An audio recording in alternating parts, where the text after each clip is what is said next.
여러분 안녕하십니까? 가장 빠른 종합뉴스 뉴스큐 시작합니다. 더는 버티기 힘들다며 전세 사기 피해자들이 세상을 등지면서 대통령까지 나서서 선제적 대응을 주문했습니다. 사각지대부터 조사하라고 지시했는데 소액 임차인을 보호하기 위한 최우선 변제 제도가 대표적입니다. 잠시 후 정리해 보겠습니다. 전세 사기와 함께 미래 세대를 노린 범죄로 마약이 지목되기도 했는데요. 강남 학원가 마약 음료 사건 중간 수사 결과도 다른 사건 사고들과 함께 짚어보겠습니다. 화요일 뉴스큐 국회로 먼저 가보겠습니다. 프랑스 파리에 머물고 있는 민주당 송영길 전 대표가 지난 2021년 전당대회 돈봉투 의혹과 관련해 22일 현지에서 기자간담회를 하겠다고 밝혔습니다. 당내 일부 의원들이 의혹 연루자들의 탈당도 요구하면서 파장이 커지고 있습니다. 국회 연결합니다. 손효정 기자. 네, 국회입니다. 네, 조기 귀국 요구가 있는 상황인데 송 전 대표 조만간 의혹 관련해서 직접 입장을 밝히는 겁니까? 네, 지금 파리에 머물고 있는 송영길 전 대표는 오는 22일 토요일 현지에서 기자간담회를 엽니다. 기자간담회에서 전당대회 돈봉투 의혹에 대한 입장을 밝히고 당의 조기 귀국 요청에 대해서도 답할 것으로 보입니다. 이런 가운데 민주당 내부에서는 송 전 대표를 비롯해 의혹 연루자들이 탈당해야 한다는 주장도 나왔는데요. 비명계인 김종민 의원은 한 인터뷰에서 수사 결과가 나오지 않았지만 당의 신뢰 회복을 위해 지도부가 탈당 권유를 비롯한 적극적인 조치를 해야 한다고 주장했습니다. 하지만 친명계 핵심 의원인 정성호 의원은 라디오에 나와 송 전 대표가 캠프 안에서 돈이 오고 가는 세세한 사안까지는 알 수 없었을 것이라며 탈당은 너무 이른 이야기라고 선을 그었습니다. 민주당 지도부도 우선 송 전 대표 기자간담회를 지켜보겠다는 입장인데 송 전 대표가 한국에 돌아와 책임지겠다고 밝히길 기대한다고 촉구했습니다. 본인이 어떤 입장을 내놓을지를 우선 지켜보고요. 거기에서 좀 우리 국민이나 또 당이 납득하기 어려운 또는 바로 수용하기 어려운 부분이 있다면 거기에 맞춰서 얘기할 수 있는 것이지 앞서서 지금 얘기할 단계는 아니다. 국민의힘은 의혹을 받고 있는 민주당 관계자들이 철저히 수사를 받고 국민 앞에 사과해야 한다고 촉구했는데요. 김기현 대표는 송 전 대표가 당당하면 한국에 들어와 입장을 밝혀야 한다고 강조했습니다. 숨는 자가 범인이라고 합니다.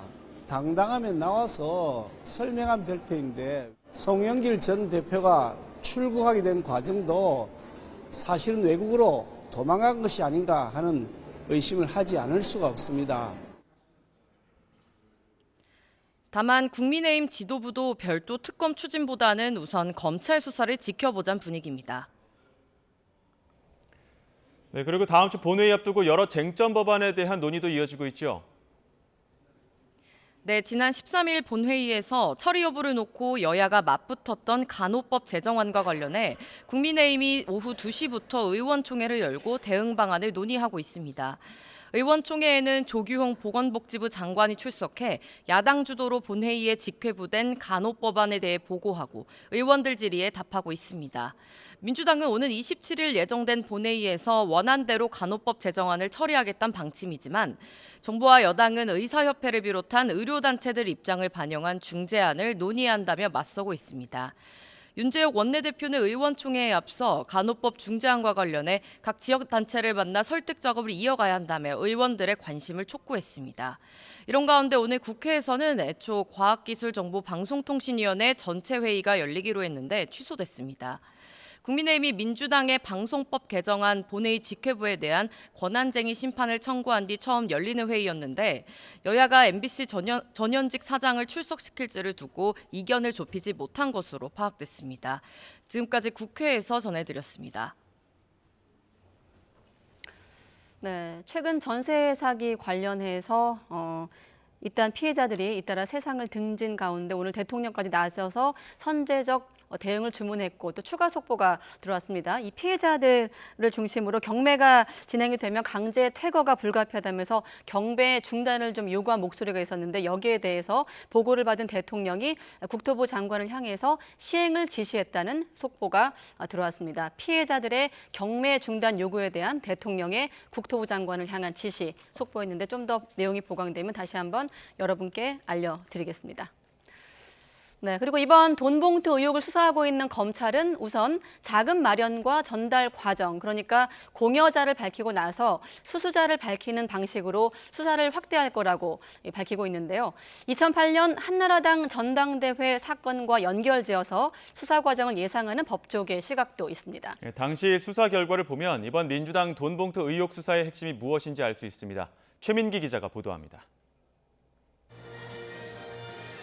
2008년 한나라당 전당대회 돈봉투 의혹은 4년 뒤 당시 고승덕 한나라당 의원의 폭로로 뒤늦게 불거졌습니다.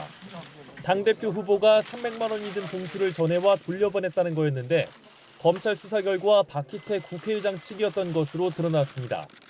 자연스레 고 의원 말고도 여러 의원이 돈봉투를 받았을 거란 의혹이 불거졌지만 수수자는 추가로 확인되지 않았습니다. 검찰이 현금 전달 과정과 흐름을 입증하는 데 어려움을 겪었기 때문입니다. 이번 민주당 전당대회 돈봉투 의혹 사건도 당대표 후보 측이 지지세를 얻으려 현금을 살포한 정황이 있다는 점에서 한나라당 사건과 구조적으로 유사합니다. 그런 만큼 검찰은 수수자 특정 여부에 대해서 신중한 태도를 견지하고 있습니다. 검찰 관계자는 현재 10명에서 20명까지 거론되는 현역 의원 숫자는 돈봉투 개수와 연관지은 관측일 뿐이라고 일축하고 있습니다. 조달자를 먼저 수사하고 자금 흐름을 추적해야만 누구에게 봉투가 갔는지 특정할 수 있다는 논리입니다. 법조계 안팎에선 검찰 수사의 성패는 풍부한 진술 확보에 달렸다는 전망도 나옵니다. 돈봉투 살포가 현금으로 이루어졌다면 물증을 확보하기가 쉽지 않은 만큼 공여 관여자들의 구체적이고 일관적인 진술이 기소의 결정적 근거가 될 수 있다는 겁니다. 지난 12일 압수수색을 벌인 지 불과 나흘 만인 그제 검찰이 강래구, 강화평씨 등 피의자 2명을 불러 조사한 것도 이러한 맥락으로 풀이됩니다. 검찰이 확보한 이정근 전 사무부총장의 통화녹음 파일에 돈봉투 관련자 여럿의 실명이 거론되는 점을 고려하면 수사 대상자는 대폭 늘어날 수밖에 없습니다. 민주당 윤관석, 이성만 의원 등 돈봉투 전달자로 지목된 피의자들이 혐의를 전면 부인하는 상황. 그런 만큼 검찰은 압수물 분석과 잇따른 관련자 소환 조사를 통해 이를 뒤집는 데 주력할 것으로 보입니다. YTN 최민기입니다. 네, 이렇게 당 전체가 사법 위기를 맞고 있는 가운데 야당 정치인들 관련 다른 재판도 있었습니다. 라임 사태 주범으로 꼽히는 김봉현 전 스타모빌리티 회장으로부터 금품을 받은 혐의로 재판에 넘겨진 기동민 민주당 의원을 비롯한 야당 정치인 4명의 첫 재판이 열렸습니다. 이들 모두 검찰이 적용한 혐의를 강하게 부인한 가운데 기동민 의원은 김 전 회장에게서 양복을 받은 사실은 있지만 대가성은 없었다고 해명했습니다. 이준엽 기자가 보도합니다. 김봉현 전 스타모빌리티 회장에게 로비를 받은 혐의로 기소된 정치인은 4명으로 모두 더불어민주당 소속입니다. 첫 재판 출석에 앞서 혐의를 강하게 부인하거나 침묵을 지켰습니다. 법원에서 30년형을 선고받은 이 범죄자의 3번 번복된 진술에 의존한 검찰의 부당한 정치적 기획 기소라고 생각합니다. 아니 전혀 김봉현의 사람도 알지도 못하고 길에 집에 가다가 뒤통수에 돌을 한 방 맞는 그런 기분입니다. 오늘 어떤 말씀 하실 예정인지 한 말씀만 먼저 해주실 수 있을까요? 한 말씀 해주고 가실 수 있을까요? 비례 이수진 의원과 김영춘 전 의원, 국회의원 예비후보 출신 A씨는 지난 2016년 김 전 회장 측으로부터 불법 정치자금을 500만 원 또는 5천만 원 받은 혐의로 재판에 넘겨졌지만 첫 재판에서부터 검찰의 공소 자체를 모두 부인했습니다. 기동민 의원은 불법 정치자금 1억 원 수수 혐의는 부인했지만 200만 원짜리 양복은 받은 적 있다고 인정했습니다. 다만 대가성은 없다고 덧붙였습니다. 앞서 검찰은 돈을 건넨 두 사람의 진술과 수첩, 관계자 녹취와 신용카드 사용 내용을 통해 자금 수수 혐의를 확인했다고 밝혔습니다. 변호인단이 재판 증거에 대한 의견을 모두 제출하는 다음 재판부터는 검찰과 피고인 측이 본격적인 공방을 벌일 전망입니다. YTN 이준엽입니다. 국민의힘 상임고문에서 해촉된 홍준표 대구시장은 김기현 대표를 향해 당분간 당 대변인이 말한 대로 입 닫고 있을 테니 경선 때 약속한 당 지지율 60%를 만들어 보라고 말했습니다. 홍 시장은 오늘 SNS에 올린 글에서 이같이 적은 뒤 그렇게 못하면 총선을 앞두고 각자 도생해야 하는 비상사태가 일어날 것이라고 경고했습니다. 홍 시장은 또 당 지지율 폭락이 자신의 탓이냐고 반문하면서 지지율 폭락은 당 대표의 무기력함과 최고위원들의 잇따른 실언 때문이라고 날을 세웠습니다. 네, 앞서 부동산의 경매 일정을 중단하는 방안을 시행하라고 지시했다는 대통령 속보가 있었는데 이에 앞서 윤석열 대통령 전세 사기 피해자들의 비극적인 소식이 잇따르고 있다면서 정부의 선제적 대응을 주문하기도 했습니다. 또 고용 세습과 마약, 근로시간, 재정 건전성까지 함께 언급하면서 모두 미래 세대를 위해 해결해야 할 문제라고 강조했습니다. 오늘 오전 국무회의 모두 발언인데 취재기자 연결해서 이 내용도 함께 들어보겠습니다. 박소정 기자. 네, 용산 대통령실입니다. 네, 먼저 전세 사기 관련 내용부터 알려주시죠. 네, 윤석열 대통령은 오늘 국무회의 모두 발언에서 최근 전세 사기로 인해 비통한 소식이 잇따르고 있다면서 전형적인 약자 범죄이자 희생자는 청년 미래 세대라고 지적했습니다.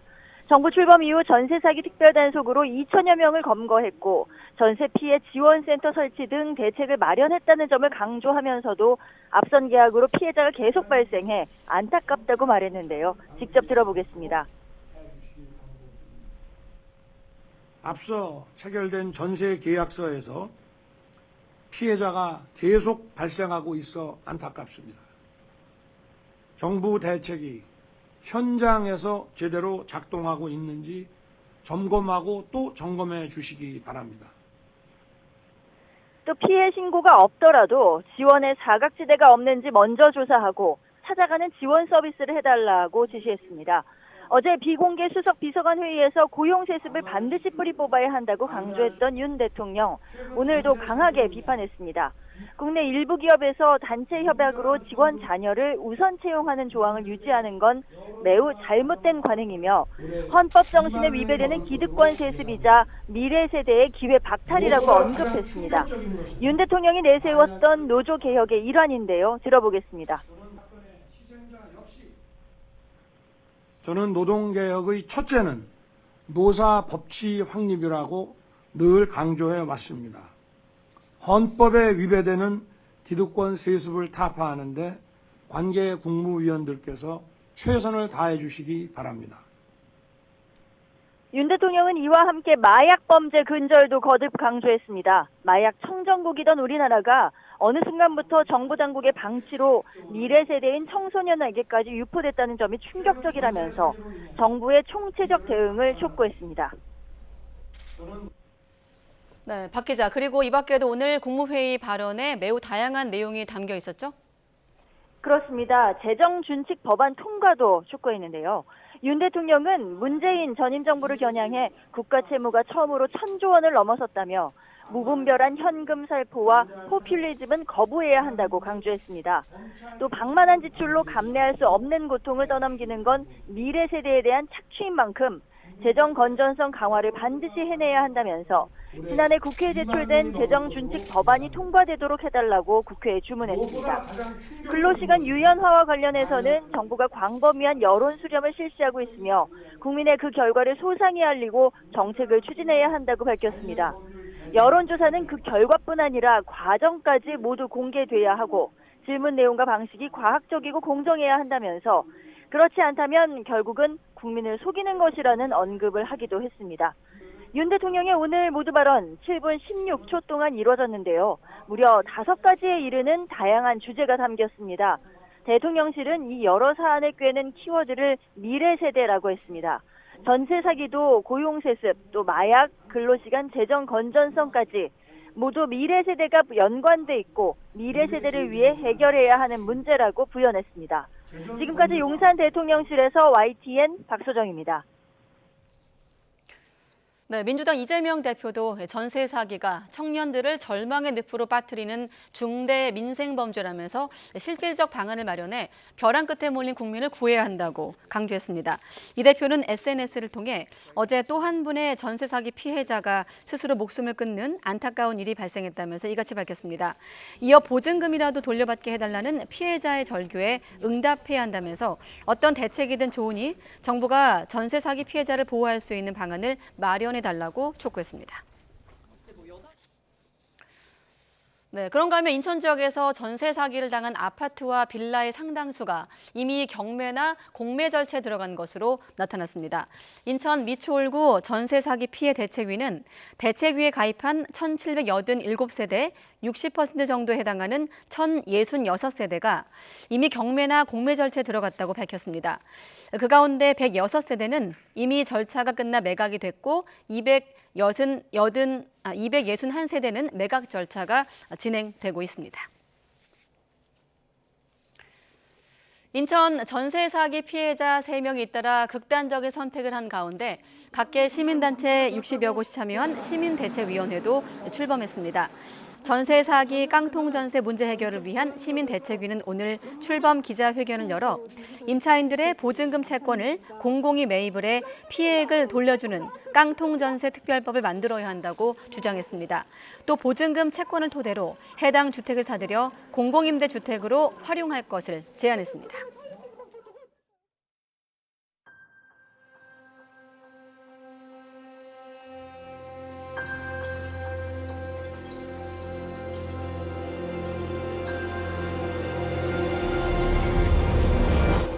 부지런하셨어요. 새벽에 나가서 늦게까지 일하시고 오시고.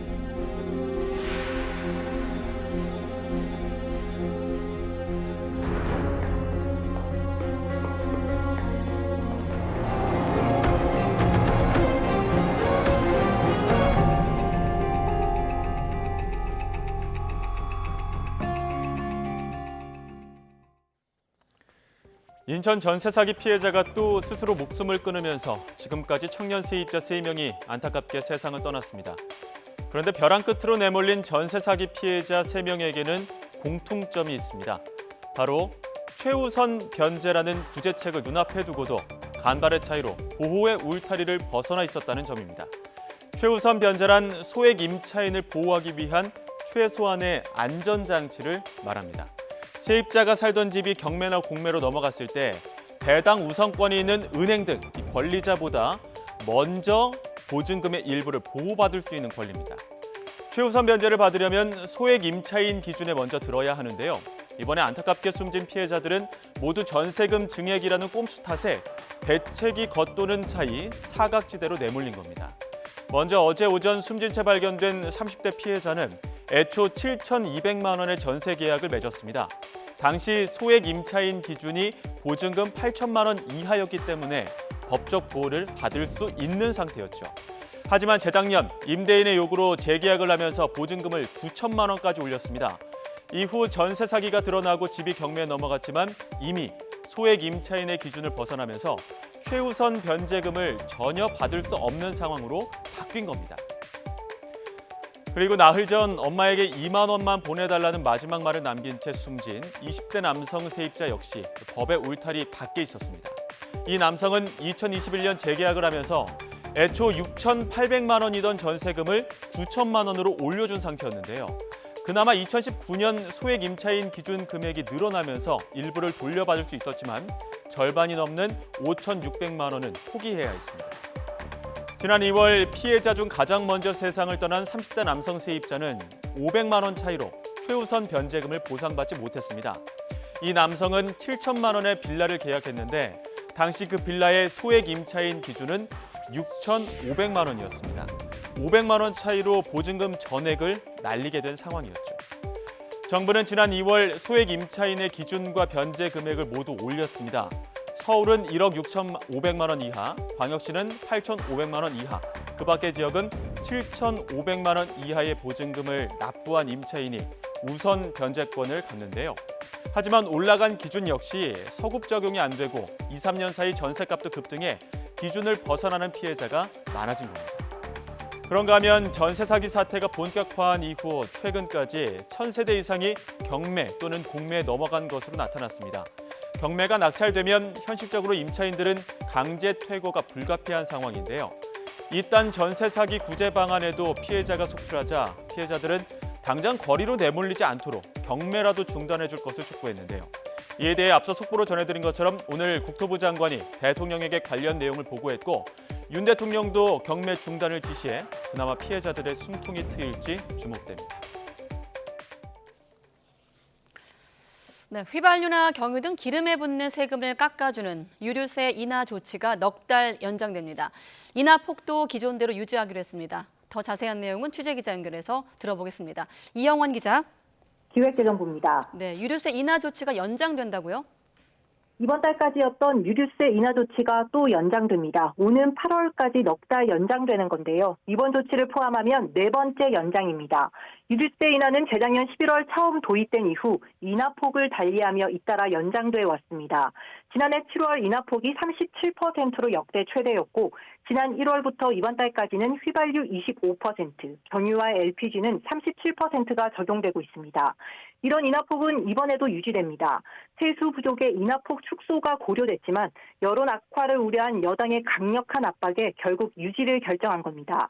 정부는 최근 국제 유가가 오르면서 국내 휘발유 가격이 오르는 등 서민 부담이 커지고 있는 점을 고려했다고 밝혔습니다. 다만 앞서 언급한 대로 연장 기간은 넉 달로 잡습니다. 유류세 인하로 지난해 덜 거친 세금만 5조 원이 넘는 등 세수 확보 어려움을 무시할 수 없기 때문입니다. 이에 정부는 오는 8월까지 기존 조치를 유지한 뒤 국내 물가와 재정 여력 등을 고려해 이후 방침을 정하기로 했습니다. 지금까지 기획재정부에서 전해드렸습니다. 지난 2월 정부의 규제 완화 덕에 급매물 거래가 늘면서 전국 아파트 실거래가 지수가 10개월 만에 반등했습니다. 한국부동산원이 집계한 2월 전국 아파트 실거래가 지수는 전월 대비 1.08% 오르면서 지난해 4월 이후 처음으로 상승 전환했습니다. 연초 규제 지역 해제 등 정부의 대대적인 규제 완화 이후 2월 들어 급매물 거래가 늘면서 일부 지역에서는 직전 거래가보다 높은 가격에 팔리는 등 지난해부터 이어진 거래 침체 분위기에 일부 숨통이 트였다는 평가가 나오고 있습니다. 미국이 인플레이션 감축법에 따라 전기차 보조금이 지급이 되는 16개 차종을 발표했습니다. 예상대로 현대차와 기아는 모두 빠졌지만 혜택을 받는 차량이 전반적으로 줄어들면서 나쁜 상황은 아니라는 분석이 나오고 있습니다. 이상순 기자가 보도합니다. 미국 재무부가 발표한 보조금 대상 전기차에는 최대 7,500달러의 보조금이 지급됩니다. 모두 16개 차종이 선정됐는데 테슬라의 모델 3와 모델 Y, 쉐보레의 볼트와 이코녹스, 포드의 E-트랜짓과 머스탱 등 대부분 미국 차입니다. 지난달 말 발표된 인플레이션 감축법 세부 지침이 북미에서의 최종 조립 요건 이외에 배터리 요건을 강화하면서 대상 차종이 크게 줄었습니다. 북미에서 제조 조립한 배터리 부품을 50% 이상 사용하면 3,750달러, 미국이나 FTA 체결 국가에서 채굴 가공한 핵심 광물을 40% 이상 사용하면 3,750달러의 보조금을 추가로 받을 수 있게 한 겁니다. 이에 따라 현대차와 기아는 물론 북미에서 공장을 운영해 원래 보조금 대상이었던 닛산과 일부 미국산 전기차도 보조금 대상에서 빠졌습니다. 이와 관련해 업계 관계자는 전반적으로 혜택 차종이 크게 줄었기 때문에 우리 입장에서 나쁜 상황은 아니라고 분석했습니다.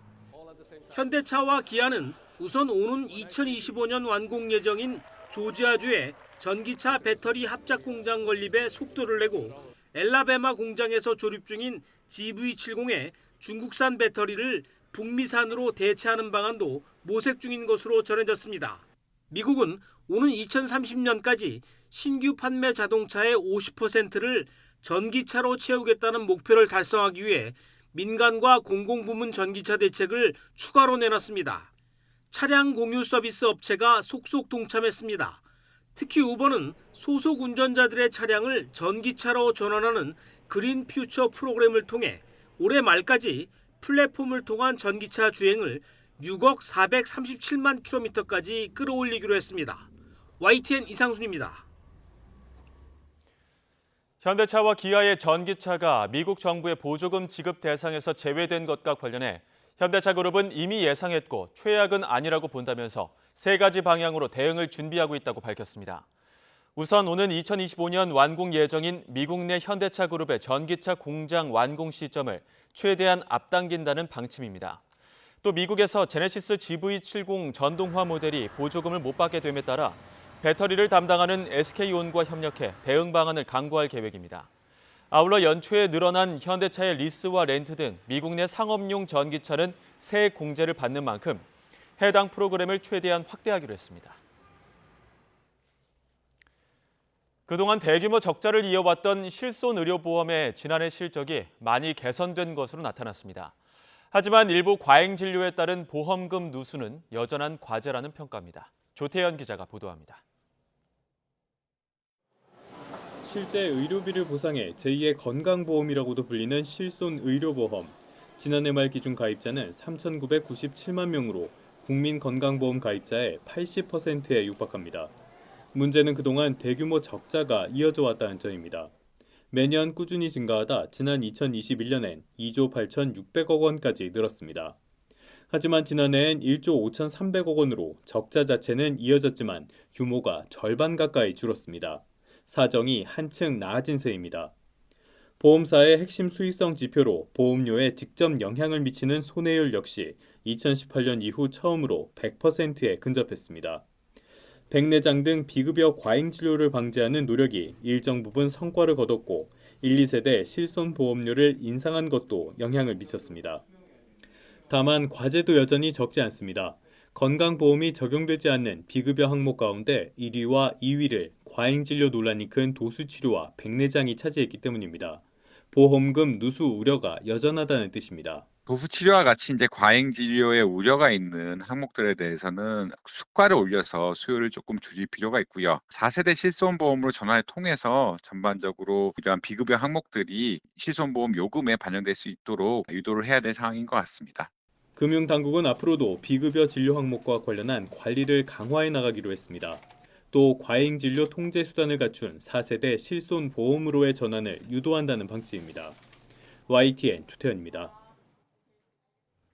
정부가 이혼 뒤 양육비를 주지 않는 부모를 대신해 한부모 가족에게 지급한 양육비를 회수하기 위해 양육비 체납자의 부동산과 자동차를 직접 압류하는 방안을 추진합니다.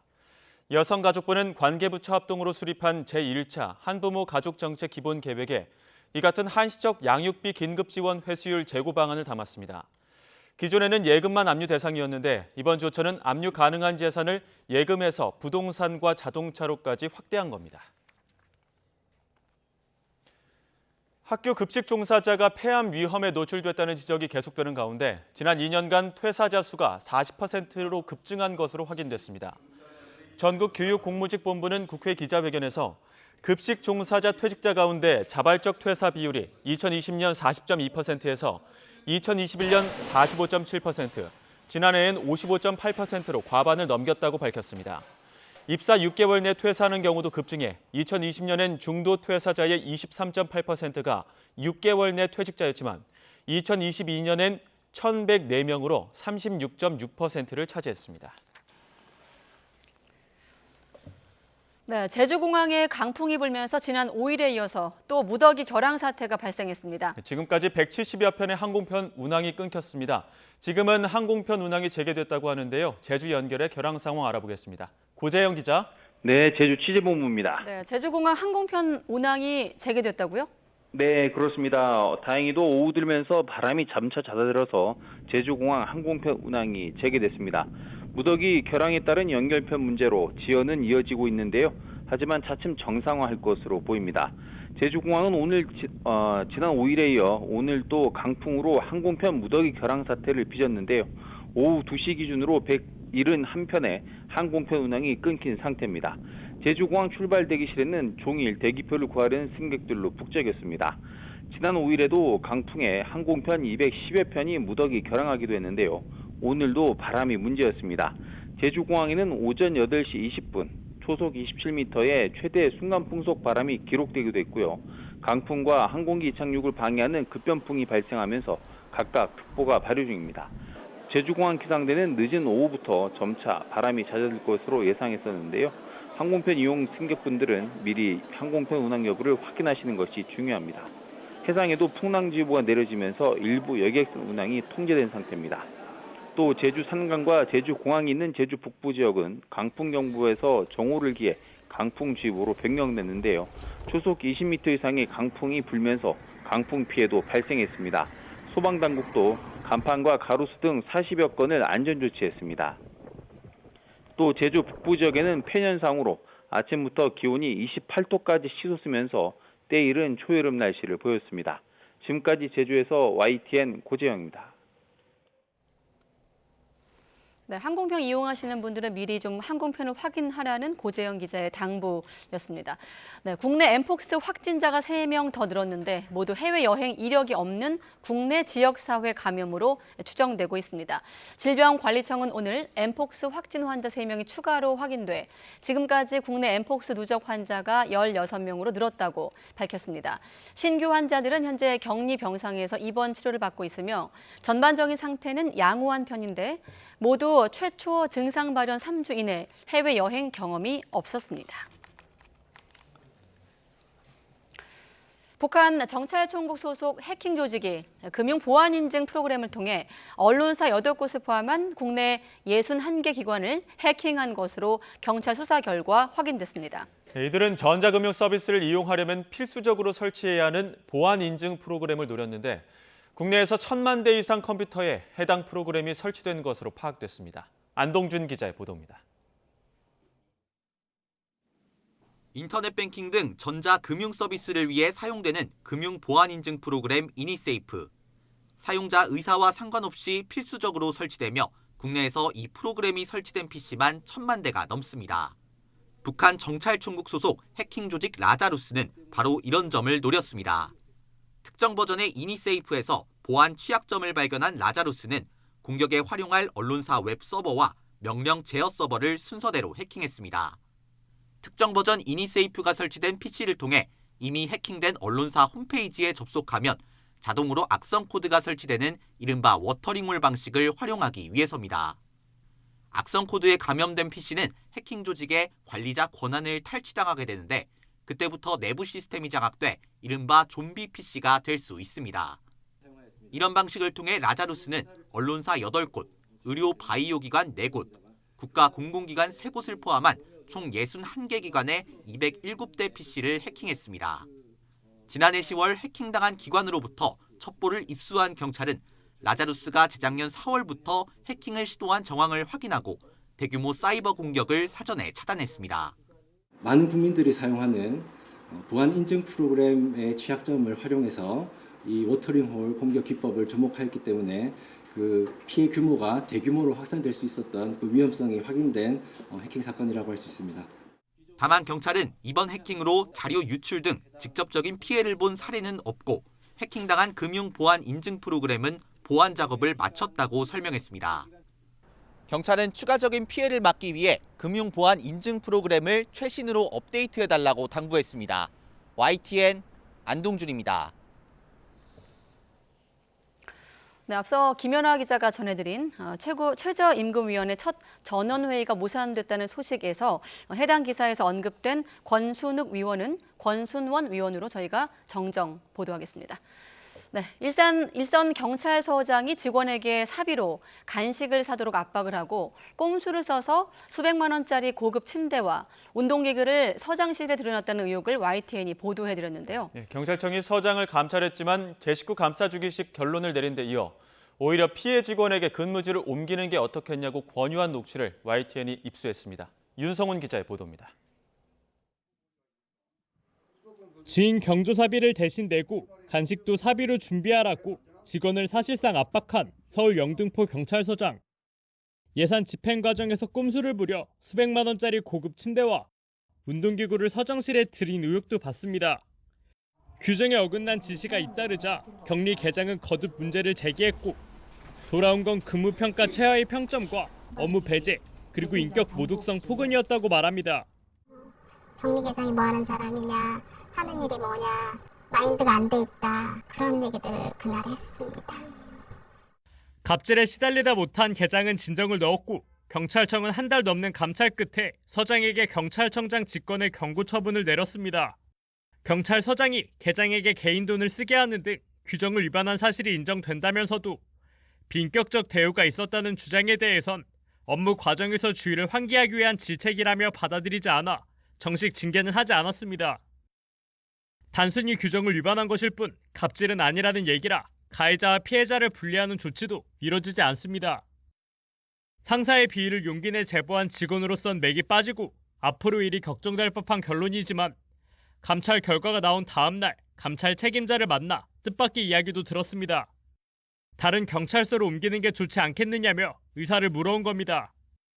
내가 같이 근무하면서 서장을 괴롭힐 자신이 있다면 복귀를 좀 하시는 게 좋을 것 같고요. 그게 아니라면 툭 털어버리고 새로운 데 시작하는 게 가장 좋지 않겠느냐. 격리 계장에게 인사이동을 종용하는 것으로 받아들여질 수 있는데 감찰 책임자는 서장 인사는 청장이 단행해 절차가 복잡한 만큼 피해자가 원하면 다른 데로 갈 수 있다는 취지로 설명한 거라고 YTN에 해명했습니다. 동료 직원들은 갑질에 시달린 직원이 보호받기는커녕 오히려 도망치라고 강요받는 현실이라며 이해하기 어렵다는 반응입니다. 당연히 말도 안 되는 처사라고 생각을 하고 제 식구 감싸기가 아닌가라는 생각을 하고 있습니다. 가해자를 처벌하는 게 아니라 피해자가 숨어야 하는지도 잘 납득이 안 되고. 서장의 갑질을 신고한 격리계장은 우울증 때문에 병가에 들어갔습니다. 곧 병가가 종료되지만 피해자가 떠나는 선례를 남길 수 없다며 영등포서로 복귀하겠다는 의지를 드러냈습니다. YTN 윤성훈입니다. 국가공무원 노동조합 경찰청 지부는 갑질 의혹이 제기된 서울 영등포 경찰서장에게 경찰청이 징계 없이 경고 처분만 내린 건 제 식구 감싸기라고 비판했습니다.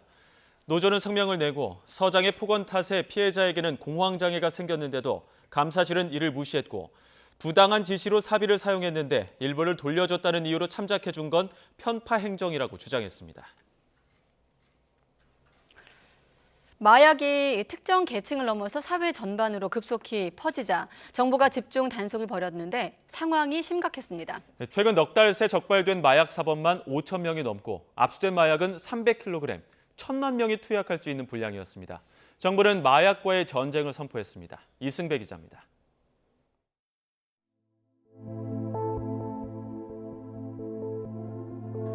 마약 범죄단은 급기야 대입 수험생까지 노리는 지경에 이르렀습니다.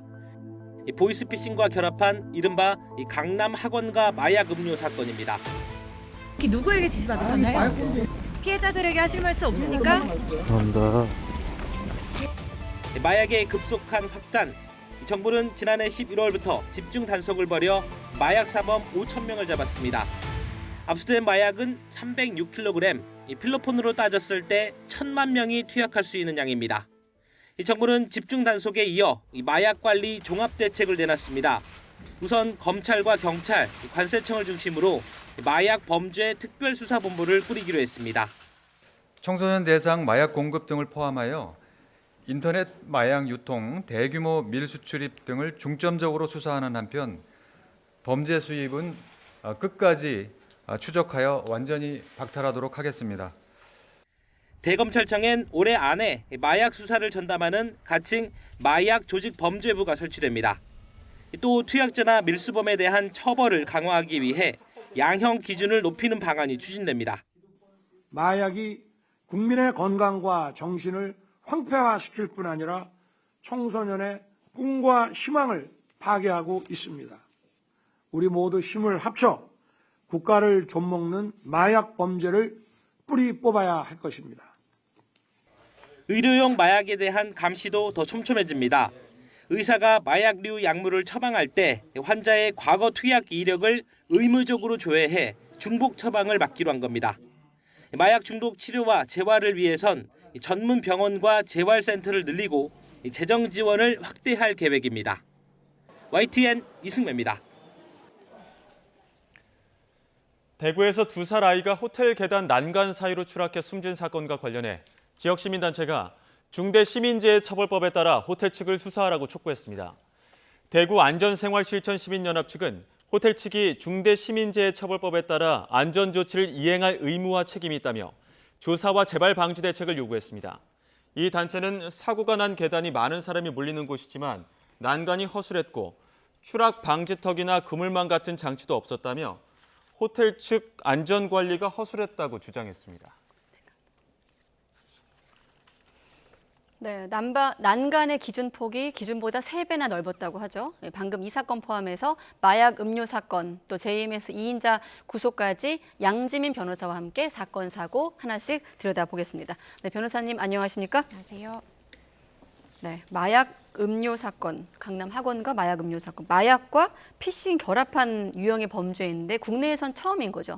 네, 그렇습니다. 이렇게 학생들을 대상으로 해서 마약 피싱 범죄가 발생한 건 처음으로 보이는데요. 네. 다들 아시는 것처럼 사실 학생들이 많은 학원가에 이제 가서 실행주라고 불리는 이 4사람이 흩어져서 마약이 담긴 이 음료를 이제 나눠주고, 그리고 그 자리에서 마신 학생과 안 마신 학생을 체크하고, 마신 학생 같은 경우에는 또 부모님의 연락처를 받아서 실제로 그 부모에게 전화를 걸어서 이제 협박을 하고 금품을 요구한 그런 혐의를 이제 받고 있는 상황인데요. 사실 이 마약 피싱 범죄라는 것이 처음 이제 발생한 그 신종 범죄이기 때문에 이런 것도 범죄가 될 수 있구나라고 생각을 하시는 분들이 많으실 것 같아요. 일단은 내 아이가 마약을 지금 검사를 했을 때 이게 양성 반응이 나올 수 있다라고 생각하면 많은 부모님들이 또 놀라시고 당황하실 거라고 생각을 해서 이 점을 악용한 것 같고요.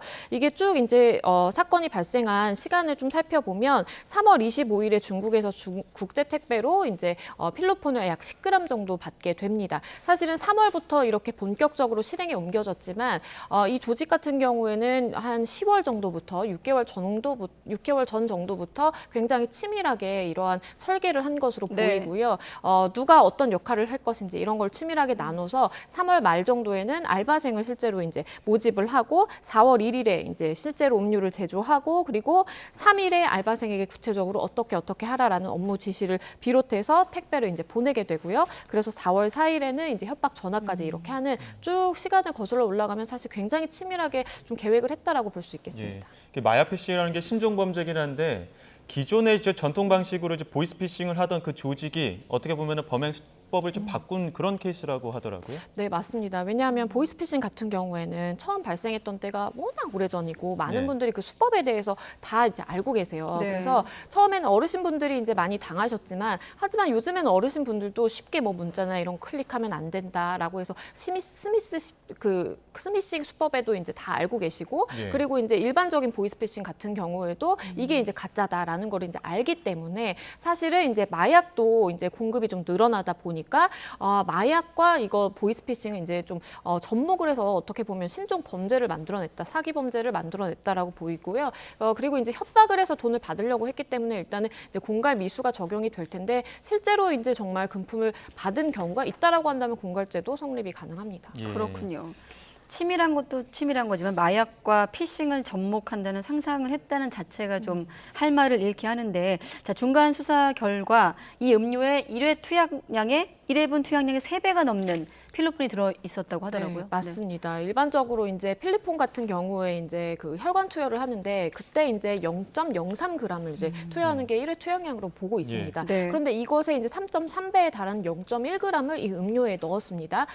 우유를 일반적으로 구할 수 있는 그냥 우유 100ml와 그리고 이제 필로폰 0.1g을 섞어서 이 음료를 만든 것인데요.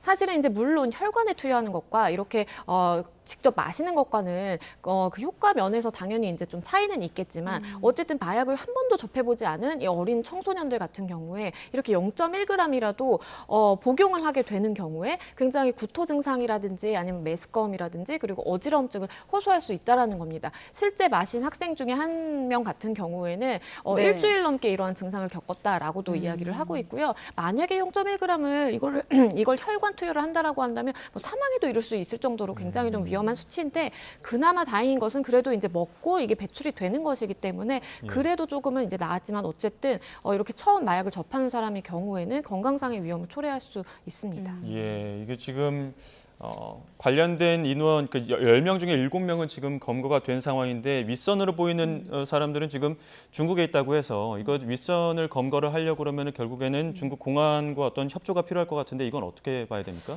맞습니다. 그러니까 중국의 협조가 지금 굉장히 중요해 보입니다. 예. 말씀해 주신 것처럼 지금 3명이 중국에 머물고 있다라고 하거든요. 왜냐하면 처음에는 실행조라고 불리는 알바생들 4명과 그리고 마약을 직접 제조한 사람 3명의 경우에는 이제 국내에 머물고 있기 때문에 경찰이 신변을 확보를 했습니다. 네. 그런데 위에 처음에 이제 윗선으로 지목되는 사람이 중국에 한 사람이 있다라고 했었어요. 이모 씨, 20대 남성으로 이제 표적을 딱 맞췄었는데요. 그런데 이제 알고 보니까 그 20대 남성 혼자서 이렇게 치밀하게 계획을 할 수 있었을까라고 보면 예. 또 다른 윗선이 있을 것이다라고 경찰은 생각을 했고 그렇게 해서 지금 생각을 하고 있는 그 사람이 이제 2명이 더 추가돼서 3명을 이제 중국에서 신변을 받아야 되는 그런 상황이고요. 예. 일단은 이제 중국도 마약 범죄라든지 이런 범죄 조직을 이제 구성하는 그런 범죄에 있어서는 굉장히 좀 엄벌에 처하지는 엄벌주의를 가지고 있고 그리고 이전에도 경찰과 협조를 해서 이런 마약을 투여하거나 이제 공급한 그런 사람에 대해서 신변 인도를 받은 적이 있다라고 합니다. 그렇기 네. 때문에 경찰은 그래도 좀 긍정적으로 보고 빠른 시일 내에 안에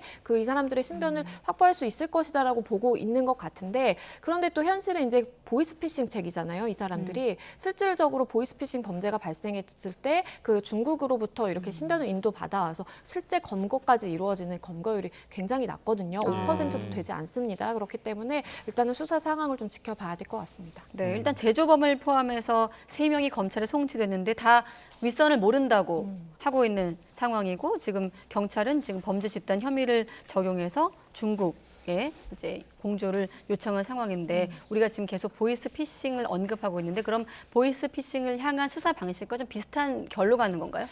비슷한 결로 가는 것은 맞는데 거기에 마약이라는 워낙 큰 불법적인 요소가 또 더 추가가 되다 보니까 예. 사실은 마약 조직을 쫓는 그런 수법까지도 같이 이제 해야 될 것으로 보여요. 왜냐하면 보이스피싱 책을 쭉 이렇게 잡아가는 방법은 맞습니다. 왜냐하면 실제로 실행에 옮기는 실행조와 그리고 윗선으로 지목되는 사람들을 이제 쭉 타고 올라가는 건 맞고 네. 실제로 이제 뭐 전화번호를 바꾼다라든지 이런 중계기를 설치한 사람까지도 사실은 보이스피싱 범죄라고 특정하고 봤기 때문에 이제 잡을 수 있었거든요. 그런데 이제 마약의 경우에는 사실은 이게 간단한 문제가 아닌 것이 중국에서 이제 던지기 수법으로 들여왔다라고 하는데 그렇다면 중국에서 이 사람들이 지속적으로 마약을 공급해온 공급책인지 아니면 본인들도 마약에 중독이 되어 있는 마약 투여를 한 투여범들인지 이런 것들도 추가적으로 수사의 대상이 될 것으로 보입니다. 네. 마약도 좀 범죄 방식이 좀 의문이 드는 게 뭐 의지를 가지고 뭐 마약인 줄 알고 먹은 것도 아니고 모르고 먹었습니다. 누군가가 전해줬기 때문에 네. 이런 것들이 뭐 협박을 할 수 있는 그 대상이 될 수 있느냐 이런 것도 의문이거든요. 마약인 줄 모르고 먹으면 형사처벌 대상도 아닌 거잖아요. 네, 당연히 형사처벌 받지 않습니다. 그러니까 많은 학부모님들이 당황할 거를 정말 악용을 했던 것 같아요. 예. 마약의 범죄를 저지르고자 한다면 본인이 이것이 마약이라는 것을 알고 내가 이걸 투여를 하겠다라는 그 고의를 가지고 있어야만 마약관리법 위반으로 처벌을 할 수 있는 것인데요. 학생들 같은 경우에는 사실 뭐 기억력이 좋아진다, 공부하는 데 도움이 된다라고 해서 먹은 것이고 일종의 시험 행사에 이제 참여한 그런 죄밖에 없는 것이고요. 이게 형사적 처벌을 받는 것이 아님에도 불구하고 사실 어린 학생들이다 보니까 그거에 공포심을 갖고 이제 그 어린 학생들이 혹시나 처벌받을지도 모른다라고 하는 이 부모들의 약한 마음을 사실 예. 이용한 범죄라고 보입니다. 네, 아까 우리가 그 제조 얘기할 때 중국산 우유에 필로폰을 섞어서 100병을 제조한다는 얘기를 할 때 학생들이 이 뉴스를 볼까도 무섭고 누가 또 따라할까도 무섭습니다. 그렇기 때문에 처벌이 중요한데 지금 마약과 피싱이 결합한 신종 범죄, 미성년한테 특히나 마약을 제공한 거거든요. 어떻게 처벌받습니까? 미성년자에게 마약을 제공을 하게 되면 무기 또는 5년 이상의 징역에 처한다고 법정형이 마련이 되어 있습니다. 네. 그렇기 때문에 굉장히 중한 범죄에 이제 처할 수가 있고 그런데 여기서 사실은 우리가 짚어봐야 되는 부분은 이번 일명 이제 퐁당 마약 수법이라고 해서 이렇게 내가 마약을 투여하는 것도 아니고 이 사람에게 이거 마약이야 해라고 해서 이제 강요를 하는 것도 아니고 이 사람이 모르게 이렇게 슬쩍 숨겨서 마시게 하는 그 행위에 대해서 처벌의 공백이 있다라는 이야기가 나오고 있습니다. 특히나 대상이 미성년자인 학생들이었고 네. 그리고 어른이 이렇게 직접 다가가서 정말 좋은 걸 제공하는 것처럼 해서 이렇게 마약을 투여하게 한 그런 행위이기 때문에 반드시 퐁당 마약 수법에 대해서도 보다 가중 처벌하는 법안이 좀 마련이 되어야 된다고 생각합니다. 네, 정부가 마약과의 전쟁을 선포했으니까 전쟁에 좀 이겼으면 좋겠네요. 네, JMS 총재 정명석 씨 여신도 성폭행 사건도 좀 알아봐야 될 것 같습니다. 공범 역할을 한 것으로 지목됐던 JMS 2인자 등 2명 어제 구속이 됐는데 어떤 혐의 받고 있습니까? 네, 우선은 이제 2명이 구속이 됐고요. 총 그때 당시에 영장 실질 심사를 받은 사람이 이제 6명이었습니다. 예. 다 모두 여성이었고요. 일단 받고 있는 혐의는 본인이 이제 여성이면서 JMS의 이제 정명석에게 여자를 소개시켜주고 실질적으로 이제 성폭행을 하도록 이제 방조하거나 아니면 내가 적극적으로 가담해서 그 범죄 행위를 같이 했다라고 지금 혐의를 받고 있는 것이고요. 그 중에 이제 구속된 2명 같은 경우에는 한 사람은 JMS의 2인자로 불리는 굉장히 유명한 사람입니다. 네. 이 사람 같은 경우에는 검찰이 이례적으로 본인이 직접적으로 뭔가 강간행위라든지 유사강간행위를 하지 않았음에도 불구하고 공동정범으로 봤습니다. 공동정범으로 본다라는 것은 본인이 굉장히 적극적으로 이러한 범죄 행위를 같이 인지를 하고 설계를 하고 여자를 데리고 와서 정명석에게 정말 그 행위를 하도록 하는 구체적인 뭔가 지시라든지 아니면 일종의 조력을 했다라고 이제 명확하게 보고 있는 것이고요. 또 다른 한 사람 같은 경우에는 그 정도의 적극성으로 이르지는 않았지만 하지만 이런 성폭행이라든지 이제 유사강간행위가 이루어진다라는 것을 알고 있었음에도 불구하고 이걸 묵인하고 방조했다라고 해서 이렇게 2사람을 구속했습니다. 네, 특히나 그 공동정범, 지금 저희는 김모 씨라고 하고 있습니다만 가명으로 좀 알려져 있는 인물인데 검찰은 이 인물을 방조 혐의가 아니라 이 혐의를 오히려 범죄를 주도한 정도로 보고 있던데 어떻습니까? 네, 맞습니다. 말씀드린 것처럼 이제 공동정범으로 본다라는 것은 왜냐하면 실제로 이제 적용된 혐의가 준유사강간입니다. 신도들을 이제 사실은 종교적으로 이렇게 한거불능하도록 정신 상태를 지배한 상태에서 이러한 유사강간이 일어났다라고 보는 것인데요. 일반적으로 준유사강간이라든지 중강간 같은 경우에는 네. 뭔가 약물을 투여해서 이 사람이 완전 취하게 한다라든지 아니면 약에 취하게 해서 그런 강간행위가 벌어지는 경우에 적용했던 것인데 이러한 종교로서 사실은 정신적, 심리적 지배를 하고 한거불능하게 하는 것도 우리가 준유사강간으로 볼 수 있다라고 이제 이전에 법원이 판단한 바가 있습니다. 그렇기 때문에 이 여성 같은 경우에는 사실은 이제 김모 씨라고 말씀을 해주셨는데 이 사람 같은 경우에는 본인이 직접 강간 행위라든지 유사강간 행위를 한 것은 없습니다. 다 구체적인 행위는 정명석이 했지만 하지만 그러한 범죄를 처음부터 끝까지 모두 다 개입해서 본인이 알고 이 여성들을 데리고 와서 피해자로 삼고 이러한 행위들을 했다라고 수사기관은 보고 있는 겁니다. 네, 지금 6명 중 2명이 어제 구속이 됐는데 그중 나머지 일부가 지금 YTN에 JMS 측 변호인이나 정명석 쪽에서 허위 진술을 강요했다 이런 진술을 또 폭로를 했단 말이죠. 이건 좀 수사나 좀 재판에서 어떤 역할을 하게 될까요? 말씀해주신 것처럼 지금 이제 6명 중에 이제 같이 실질 심사를 받은 사람 중에 이제 한 사람이 그래 나도 잘못하기는 했는데 잘못을 했고 이제 일찍이 내가 반성을 하고 얘기를 하고 싶었지만 하지만 이 JMS 사람들이라든지 아니면 JMS 변호를 맡고 있는 이제 변호사라든지 이런 사람들이 허위 진술을 강요했다라고 이야기를 하고 있어요. 일단은 허위 진술을 강요한 사람을 구체적으로 특정을 지금 하고 있기 때문에 수사기관에서는 반드시 그러한 허위 진술을 강요한 사람까지도 소환을 해서 조사를 해야 될 것으로 보이고요. 이 사람 같은 경우에는 본인의 죄를 어쨌든 인정을 하고 있기 때문에 본인도 그거에 대한 죄값은 받겠지만 어쨌든 그래도 JMS의 다른 이제 이런 2인자라든지 아니면 정명석의 혐의에 추가 혐의에 대해서 뭔가 유의미한 증거를 제시한다라든지 아니면 증언을 한다라고 한다면 그래도 양형에는 조금은 참작될 수 있지 않을까라는 생각이 듭니다. 네, 짧게만 한 가지 여쭤보면 정명석은 지금 구속 중이거든요. 27일이 만료되는데 연장될까요? 일단은 이제 풀려나는 것을 막기 위해서 수사기관에서 추가적인 범죄 행위로 지금 구속영장을 새로 이제 신청하는 것을 고려를 하고 있습니다. 말씀해주신 것처럼 27일에 갑자기 구속 만기로 나오게 되면 사실은 이제 이전에 도망갔던 혐의도 있고 그리고 이제 증거를 인멸할 가능성도 굉장히 짙다라고 보고 있기 때문에 일단은 27일에 구속을 만기되는 것을 피하기 위해서 추가 범죄 혐의를 입증을 해서 구속 신청을 할 것으로 보입니다. 네, 다음 말씀드릴 사고는 사실 입에 올리기도 좀 많이 안타까운 그런 사고인데 할 말을 잃게 하는 사고였습니다. 자, 2살 아이가 난간 사이로 떨어져 사망한 사고 어떻습니까? 그 아까도 얘기했지만 난간이 3배 넓었고 이거 기준을 지켰냐 안 지켰냐도 좀 중요할 것 같고 어떻게 좀 책임 소재를 가리게 될까요? 말씀해 주신 것처럼 일단은 기준이 마련되어 있습니다. 건축법 시행 규칙을 보면은 이게 이제 사실 10cm 이하로 해야 되고 그리고 역류암 및 어린이가 짚고 올라갈 수 없는 구조로 하되 난간 사이 간격이 이제 10cm 이하라고 되어 있는데요. 문제는 이 호텔 같은 경우에는 이 기준이 마련되기 2달 전에 이제 이미 건축 허가를 받았고 그거에 따라서 이제 설계를 해서 이제 지어진 것으로 보입니다. 그렇기 때문에 사실은 이런 건축법 위반 혐의는 없겠지만 건축법 위반이 아니라 이 아이가 사망한 것에 대한 책임을 묻자라고 한다면 충분히 물을 수 있다라고 보입니다. 왜냐하면 일반적으로 우리가 중대재해처벌법이 마련되기 이전에는 이렇게 내가 시설 관리를 잘못한다라든지 누가 뻔히 이제 추락을 해서 사고가 당할 수도 있는 상황임에도 불구하고 이걸 잘 손질하지 않았다라든지 그러면 사실은 업무상 과실치사라든지 업무상 과실치상죄를 적용을 했었거든요. 그런데 지금은 거기보다 더 두텁게 중대재해처벌법까지 마련되어 있는 상황입니다. 그렇기 때문에 이런 시설물 관리라든지 뭐 난관에 이제 굉장히 아이가 빠질 수도 있었고 그리고 그물이라든지 이런 조치조차 하나도 없었거든요. 그래서 그런 부분에 대한 책임은 좀 물을 수 있지 않을까 생각이 듭니다. 지금 폭을 보면 어른 몸도 통과가 될 정도로 상당히 넓은 폭이었었는데 그러면 그 건축 허가를 받지 못했다는 호텔 측의 해명도 있습니다. 건축 허가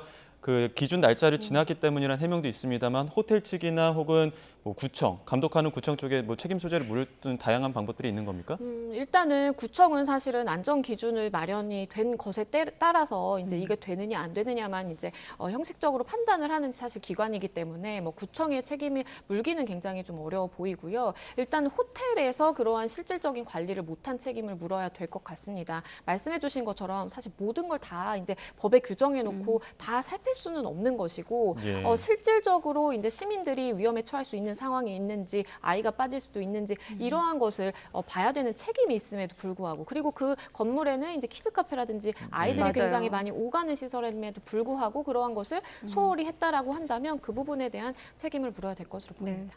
사고 나고 나서 난간 틈새가 넓었다는 목격담이 이어지고 있습니다. 그만큼 이번 사고가 얼마나 허망하고 안타까운지를 반증하고 있는데 아무튼 경찰이 모든 가능성을 열어놓고 수사하겠다고 했으니까 시민단체가 촉구한 중대시민재해처벌법을 기준으로 한번 이번 사안 지켜보겠습니다. 양재민 변호사였습니다. 고맙습니다.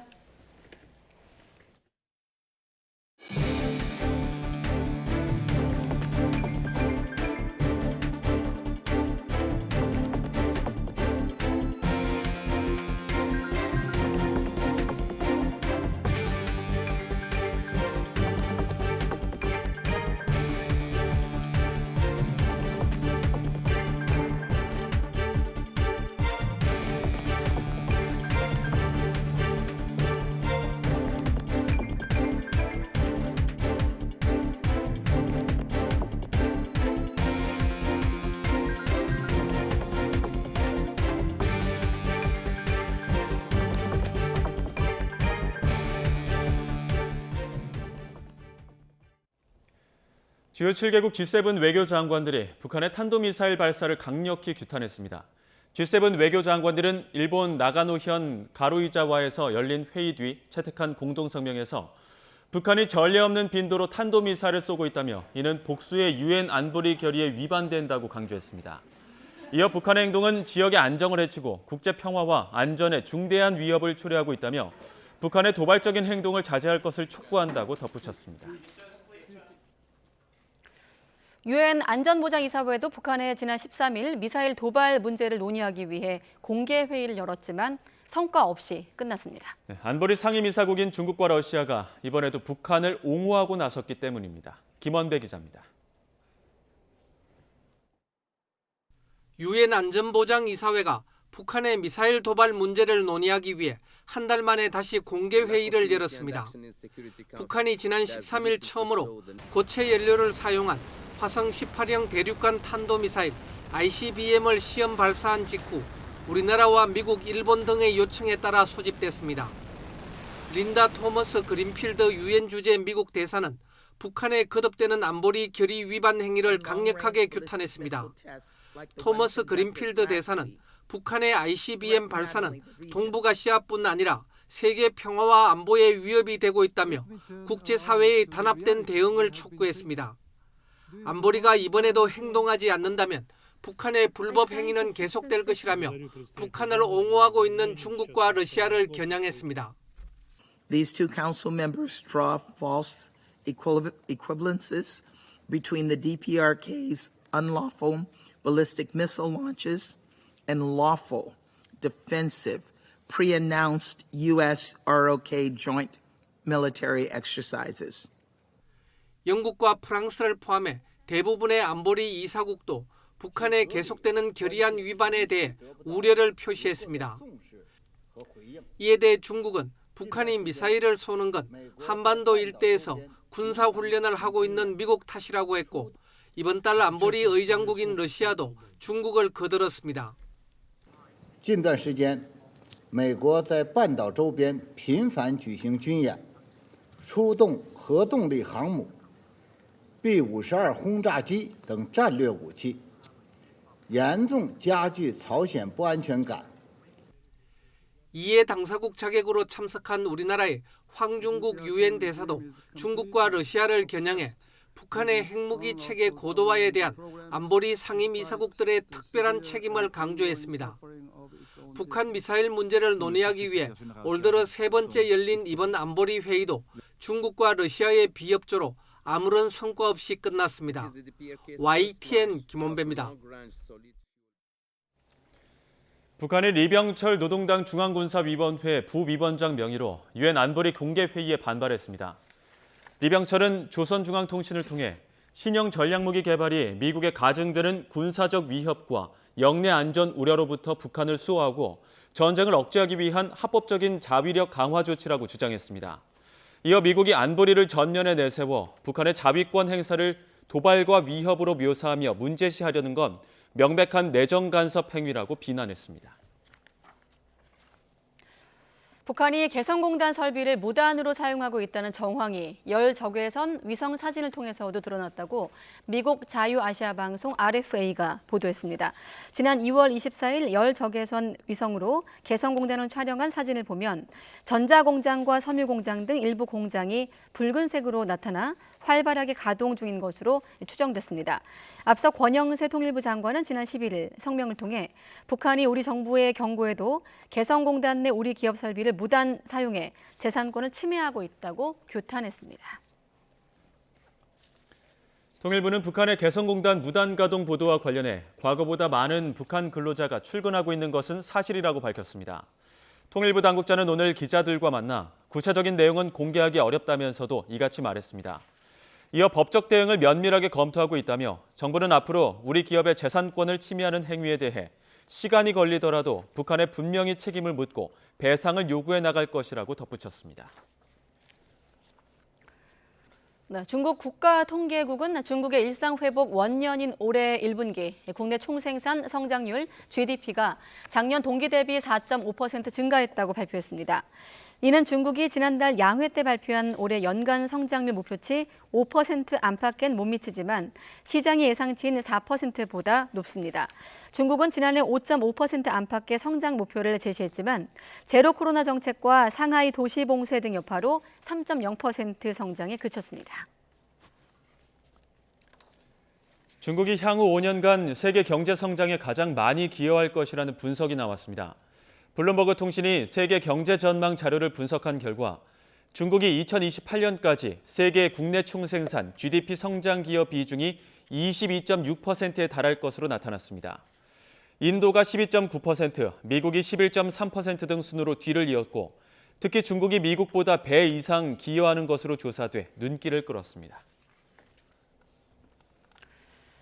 그리고 중국이 발표대로라면 오늘 오전에 서해 쪽 칭다오 앞바다에서 중대한 군사 활동을 했습니다. 최근 중국이 한국과 미국의 잇단 군사훈련에 맞대응 성격의 무력 시위에 나서고 있어 오늘은 이 문제를 조금 더 짚어보겠습니다. 강성웅 해설위원실장 나오셨습니다. 어서 오십시오. 네, 민감하신 분들은 왜 시제를 좀 이상하게 읽었나 싶으시겠지만 이유가 있습니다. 자, 군사활동 예고 시간이 오후 1시였는데 아직 무슨 활동했는지 파악이 안 되고 있는 거죠?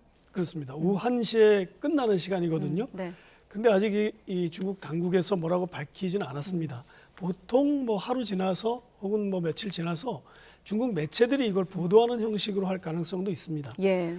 그런데 이제 말씀하신 것처럼 이 어느 지점에서 훈련을 했느냐고 보면 성격을 좀 알 수 있을 것 같은데요.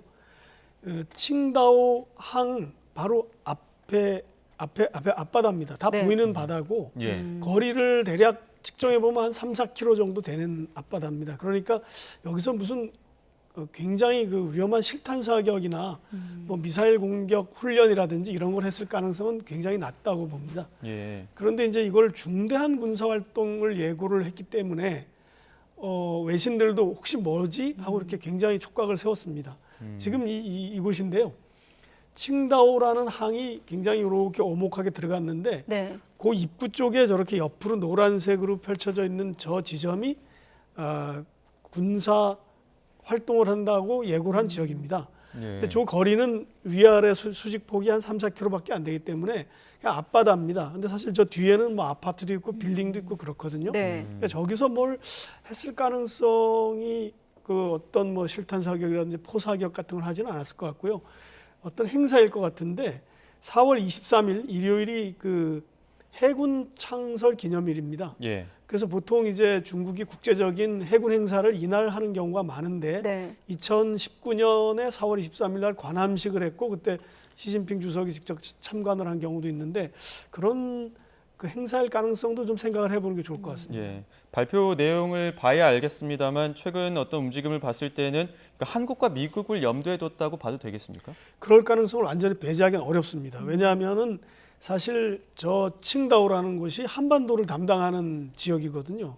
그러니까 저기가 이제 북부전구인데 예. 북부전구의 담당 지역이 한반도, 물론 저 위쪽 동북삼성은 같은 북부전구지만은 러시아를 담당하지만 예. 이쪽은 이제 우리나라를 사실 담당하는 구역이기 때문에 뭐를 해도 우리나라랑 관련을 일단 지어보는 게 좋을 것 같아요. 네. 특히 이제 아까 말씀하셨던 것처럼 한국과 미국이 최근 이제 북한의 도발에 대응해서 군사 훈련을 하고 있기 때문에 예. 거기에 대해서 최근 일일이 중국이 어떤 무력 시위 성격으로 맞대응을 했거든요. 그렇기 때문에 그런 측면도 있을 수 있다는 점을 열어놓고 판단을 해야 될 것 같습니다. 네. 아무튼 오늘 칭다오 앞바다에서 중대 군사 활동을 한 것으로 이제 나오고 있지만 네. 구체적인 내용은 아직 미공개인 상황에서 칭다오에 중국의 해군 기지가 있다면서요? 네, 좀 전에 말씀드렸듯이 굉장히 중요한 해군 기지가 있습니다. 청나라 때 여기 북양함대라는 게 있었거든요. 예. 네. 중국 해군의 어떤 자존심이었는데 사실 일본에 졌죠. 예. 그래서 굉장히 그 치욕적인 그런 장소이기도 합니다. 근데 여기다가 이제 북부전구의 해군 본부 기지를 네. 여기다 두고 있는데 여기에 그러니까 굉장한 무장력이 있는 거죠. 해군력이. 사실 중국의 첫 항공모함 랴오닝 함이 바로 여기를 모항으로 하고 있습니다. 칭다오를. 그다음에 이제 중국이 자랑하는 여러 가지 그 구축함, 최신의 구축함들도 있고요. 또 여기 공격용 핵 추진 잠수함이 3척이 있고 또 전략 핵잠수함. 그러니까 전략 핵잠수함이라는 거는 이제 SLBM을 발사하는 그런 대형 잠수함인데 그것도 여기 배치해 놨습니다. 그러니까 지금 지도를 보면 북부전구 칭다오 이렇게 써 있는 곳에 랴오닝함이 있고 그다음에 동부전구에서는 닝보, 상하이 바로 앞쪽인데요. 거기에 이제 푸젠함이 지금 진수만 돼 있지 아직 그 실전 배치는 안 됐습니다. 아직 시험 테스트 여러 가지 뭐 장착해서 쏴보고 하는 그런 일을 하는데 거기다 네. 배치할 예정으로 알려져 있고요. 그다음에 저 남부전구에는 이제 그 산샤 위에 잔장이라고 하는 항구에 항공모함을 배치해놨는데 제1호가 바로 칭다오에 배치돼 있다는 거죠. 그러니까 여기서는 무슨 활동을 하면 일단 우리나라가 그러니까 뭔가 의심을 할 수밖에 없고요. 네. 또 과거에 2019년 코로나 발생 직전에는 여기서 러시아와 함께 양국 해군이 합동훈련도 칭다오 앞바다에서 했습니다. 굉장히 중요한 지역이고 우리나라로서도 신경을 쓸 수밖에 없는 그런 지역입니다. 앞서 지도 보여주신 것처럼 이제 북부전구 바로 옆이 우리나라이기 때문에 네. 일단 여기서 군사훈련하면은 우리나라와 연관을 지어서 봐야 된다 이런 점 계속 강조해주고 있습니다만 이 장소에서 지금 훈련을 봤을 때는 과거에 어떤 훈련들이 좀 있었던 겁니까? 굉장히 많습니다. 이게 최근에 점점 늘어나는 경우가 것으로 보이는데 예. 그 산둥반도에서 이 북부전구에서 훈련을 하면 네. 대체로 산둥반도 아래쪽 이 칭다오 앞바다에서 하고 또 어떨 때는 그 뒤쪽 그러니까 그 뽀하이라고 하는데 우리나라로 말하면 이전에 바레만이었던 곳입니다. 그러니까 다롄과 칭다오 그 산둥반도가 싸고 있는 그 지역에서 합니다. 그러니까 대부분 이제 이런 훈련은 뭐 최근 훈련을 보면 이제 상대방의 군함을 격침시키는 훈련이라든지 이제 상공에서 날아오는 비행기를 격퇴시키는 훈련이라든지 이런 걸 주로 하고요. 사실 많은 경우 함포 사격도 하고 실탄 사격도 하고 미사일도 쏘고 해서 굉장히 그 합동 군사 훈련을 하는 이런 경향을 보이고 있는데 일주일 전에도 바로 이런 훈련이 있었습니다. 그러니까 이제 이럴 때는 이제 1만 톤급 055형 구축함이라고 하는데 중국이 가장 최신 예로 자랑하는 난창함 이런 함대, 그다음에 미사일 구축함 이런 것들도 동원됐고 그 일주일 전에 있었던 거는 이제 우리나라의 제주도 부근에서 열렸던 한국과 미국의 항공모함 포함 군사훈련에 맞대응하는 성격이다 이렇게 파악이 되고 있습니다. 네, 일주일 전 제주도 말씀하셨는데 그러고 보니 2월에도 서해 쪽에서 중국군이 훈련했다는 보도가 있었거든요. 그럼 이것도 맞아요. 한국과 미국을 염두에 둔 건가요? 그렇습니다. 이건 뭐 분명한 것 같습니다. 그 당시에 더구나 미국이 이제 중국의 정찰 위성을 격추시켰기 때문에 네. 중국 국방부가 거기에 대해서 우리도 필요한 조치를 하겠다고 한 직후였거든요. 그 당시에 근데 2월 달에 초에 바로 직전에 서해 쪽으로 미국의 B-1B 폭격기가 비행을 했습니다. 예. 그리고 이제 F-35 전투기가 동원이 됐고요. 그런 훈련이 서해 쪽에서 이례적으로 있으니까 중국은 그런 그 폭격기가 날아다닌다는 것은 중국 내륙을 정찰하고 내륙을 겨냥한 거다라고 생각을 해서 이쪽에서 이제 훈련을 했던 거죠. 그때도 역시 실전 훈련이었고 아까 말씀드린 뽀하이라고 하는 그 산둥반도와 나렌 항구 사이에 중국의 텐진이 있는 지역 그쪽에서 훈련을 했습니다. 보통 지금 말씀하신 쪽이 서해 쪽인데 지금 남해 쪽에서도 중국 해군이 지금 우리 쪽을 좀 활동 반경을 넓히고 있다 이런 분석이 있어서요. 어떤 내용입니까? 그렇습니다. 최근에 이제 그 국회 신원식 의원이 이런 자료를 냈더라고요. 합동참모본부에서 지난 최근 5년간의 중국 해군의 그 군함들의 활동을 우리나라와 연관지어서 분석을 한 자료를 내서 다시 봤더니 예. 아주 지도를 보면 이렇습니다. 저 세로로 점으로 된 게 중국이 주장하는 말하자면 이쪽으로는 군사활동을 하지 말아달라고 하는 선입니다. 네. 저거를 이제 중국에서는 어떤 그 작전 통제선 이런 식으로 부르고 있고요. 그러나 우리는 저 하얀 선을 주장하고 있습니다. 예. 왜냐하면 저 124도의 점선이 우리 쪽에 좀 가깝거든요. 그러니까 우리는 이제 영해를 기준으로 이걸 좀 설정을 하고 EEZ를 기준으로 설정해서 우리나라의 해양 통제 구역은 저쪽이다라고 하얀 선을 그어놓은 거죠. 그러니까 사실 저 안에서 우리 선을 중국이 넘는 경우가 이제 생기게 되는데 예. 최근에 이제 그런 상황을 보니까 2018년 이후 네.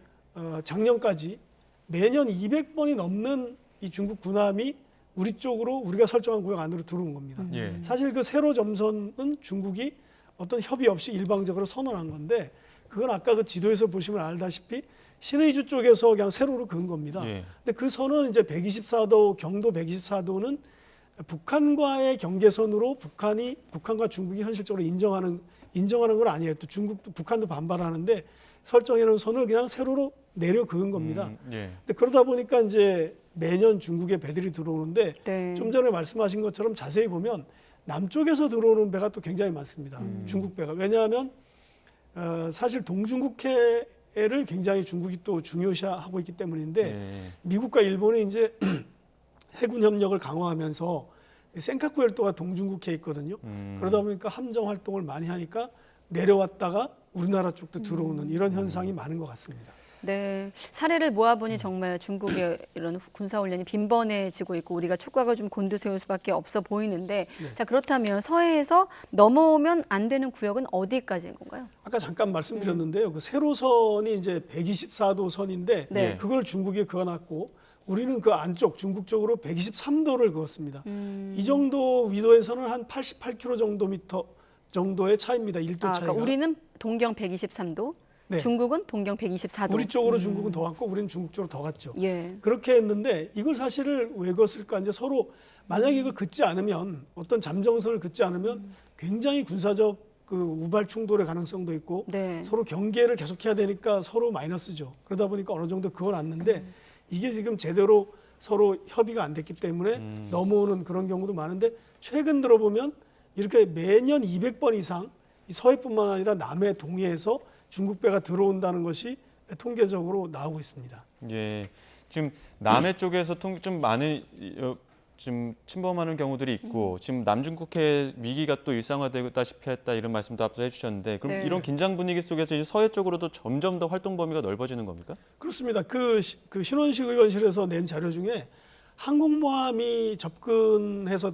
이렇게 항해를 하는 경우도 많다고 합니다. 그러니까 2021년 같은 경우는 100km까지, 그러니까 영해 기점 100km, 12L이 영해로부터 100km까지 100여 킬로라고 표현을 했는데요. 100에서 110킬로 정도까지 예. 그러니까 항공모함이 들어왔다는 겁니다. 근데 이제 군사 전문가들은 항공모함이 들어오는 건 전투기를 싣고 다니기 때문에 예. 그 전투기의 작전 반경이 우리나라를 포함시킬 수 있다. 이런 점에서 굉장히 예. 우려하는데 항공모함도 자주 들어오고 네. 다른 군용 함정들도 들어오는 횟수가 늘어나고 특히 서해가 우발 충돌의 가능성이 있다는 점을 굉장히 주목하고 경계를 하는 거죠. 네. 예. 아무튼 앞서 말씀드린 대로 중국이 발표한 대로라면 이제 1시에 중대 군사 활동이 끝났기 때문에 혹시 공식 발표가 나오면 다시 한번 네. 알려드리겠습니다. 네, 강성우 해설위원 실장과 함께했습니다. 고맙습니다. 네.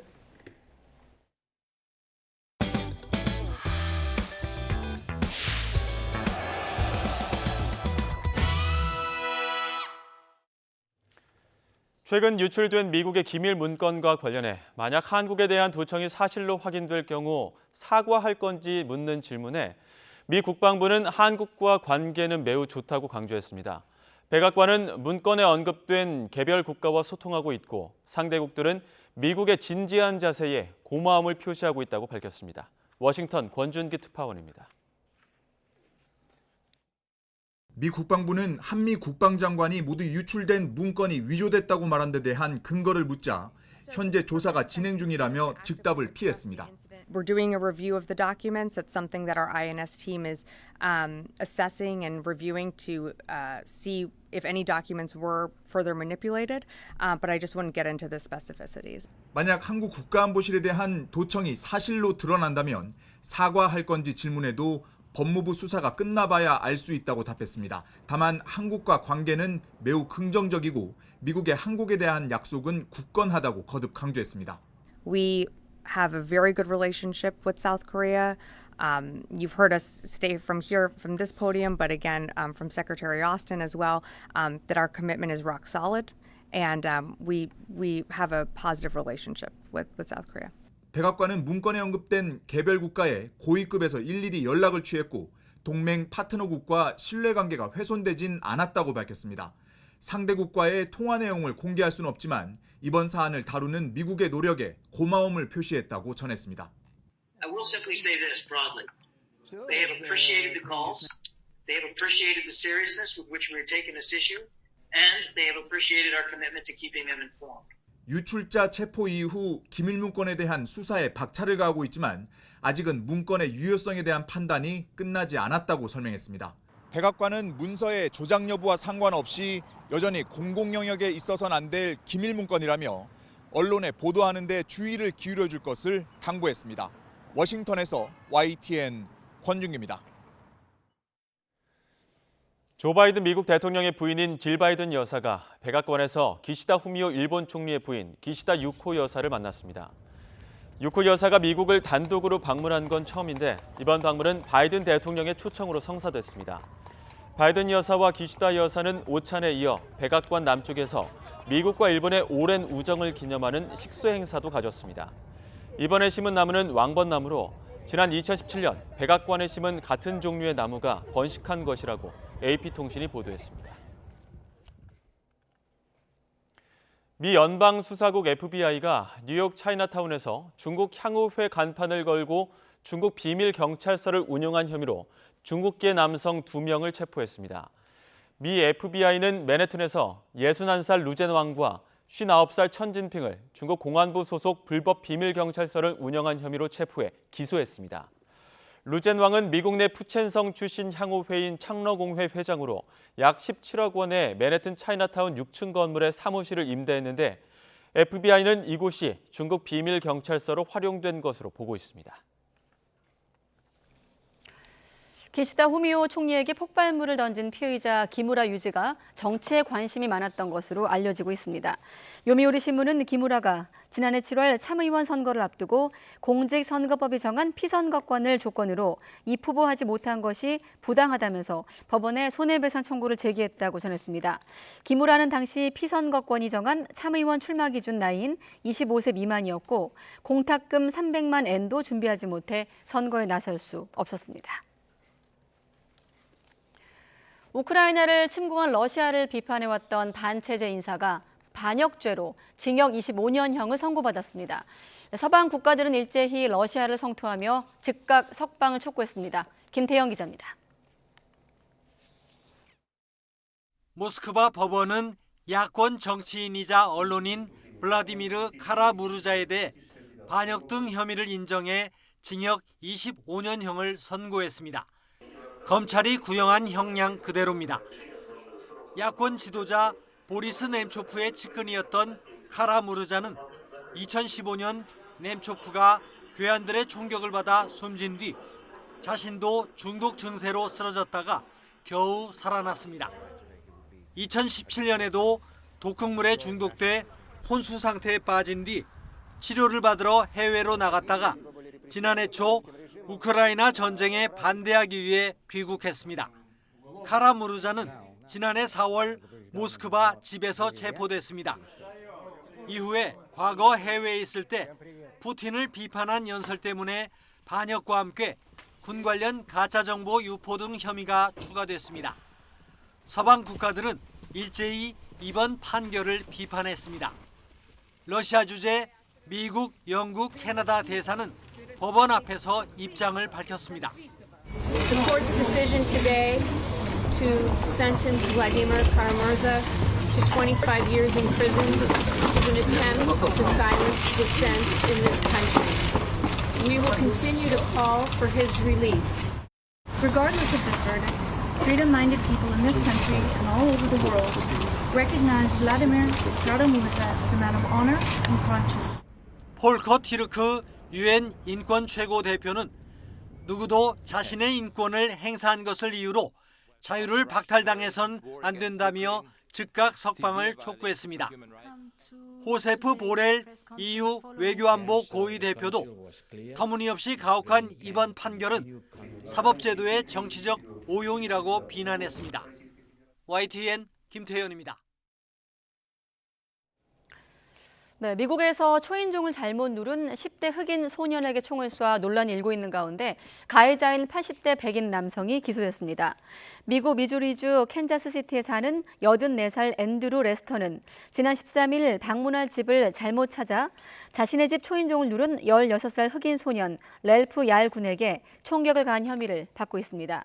레스터는 경찰 조사에서 이 소년을 침입자라고 생각했다고 진술했습니다. 이 소년은 총 2발을 맞아 머리와 팔을 다친 뒤 병원 치료를 받고 퇴원해 집에서 회복하고 있는 것으로 알려지고 있습니다. 정부 군과 준군사 조직 사이에 유혈 충돌이 이어지고 있는 수단에서 미국 외교 차량이 공격을 받았습니다. 토니 블링컨 미국 국무장관은 외교관 번호판과 미국 국기까지 달려 있었던 미국 외교관 차량 호송대가 공격을 받았다면서 모든 탑승자는 안전한 상태라고 밝혔습니다. 이어 피격 사태에 정부군과 교전 중인 신속 지원군이 연루된 것으로 추정된다고 설명하기도 했습니다. 수단에선 지난 15일부터 정부군과 신속 지원군의 유혈 충돌로 200명에 육박하는 사망자가 발생했습니다.